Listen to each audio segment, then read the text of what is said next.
SBR Industry News is sponsored by William Hill. In this week's industry news, IBAS rules in favour of a player in a PaddyPower dispute. Plus, bookmaker WSEX owes punters $845,000 in cash, and Bet770 is under fire for unfair bonus tactics. Hi, this is Natalie Rydstrom with this week's industry news update, reporting for sportsbookreview.com. Some good news to start the day. IBAS has ruled in favour of the player with a Spanish Grand Prix betting dispute against PaddyPower. A player made 3 wagers on Maldonado winning pole position in the F1 race. The wagers were priced at 250 to 1. PaddyPower graded the market with the winner of the qualifier as the victor, though he was disqualified from competition for not having enough fuel. SBR recommended that PaddyPower resettle the market with Maldonado winning pole position. PaddyPower was unwilling to discuss the claim. However, the player's persistence paid off, as a complaint with IBS was just what the doctor ordered. IBS supported the bettor's position. PaddyPower then regraded the wagers. In more unfortunate news now, WSEX Sportsbook is behind on $845,000 in player payments. The delinquent requests go back to the fall of 2009. WSEX continues to provide players false hope, promising payment plans and looking ahead to the upcoming football year. Meanwhile, unsuspecting players who sign up are misled by WSEX representatives into believing payouts are going ahead normally. The last surge of WSEX payments occurred in the fall of 2010, when players who filed SBR complaints reported receiving $124,000. WSEX is an F-rated sportsbook on the SBR blacklist. And finally, Bet770 players complain of unfair bonus tactics. 3 players have written to SBR with similar stories. They deposit, take a bonus, win some bets and get limited to €2.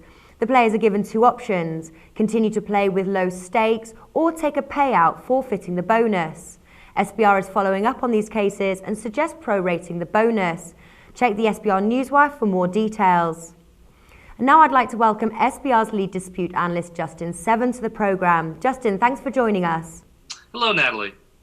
Justin, have you had any similar complaints with Bet770 in the past? Yes, I've actually had quite a few, although I'm not handling these 3 you just reported. And would you care to tell us more about any of these cases? Well, they've had a lot of cases where you have an undesirable player, and not just Bet770, but other sports books as well, where a player has, you can tell right at the get-go they're going to beat you, and they've also gotten this bonus, and they've met part of the rollover. Now, it's not fair to seize all of the earned rollover, because they've already placed bets and had the opportunity to lose. So what we usually recommend is that a book prorate the bonus based on the rollover met, or in the alternative, give them reasonable limits and let them meet the rollover. Okay, and do you have any other interesting complaints in the pipeline? Yeah, I have one I just resolved involving Bet City, which is one of the largest Russian bookmakers, involving, of all things, table tennis. The sportsbook voided $15,000 in table tennis in-game wagers, and when I went back and forth between the player and the sportsbook, it turned out that it appeared there was some kind of collusion between the Romanian player who was involved in 2 of the matches, as well as the 2 Romanian players involved who filed the complaints. And they actually, the sportsbook produced a report from the organization showing that the 3 players involved in those 2 table tennis matches were actually disqualified from the event and thrown out due to irregularities. So in this case, it was apparent that there was collusion, or Bet City had a rule on point.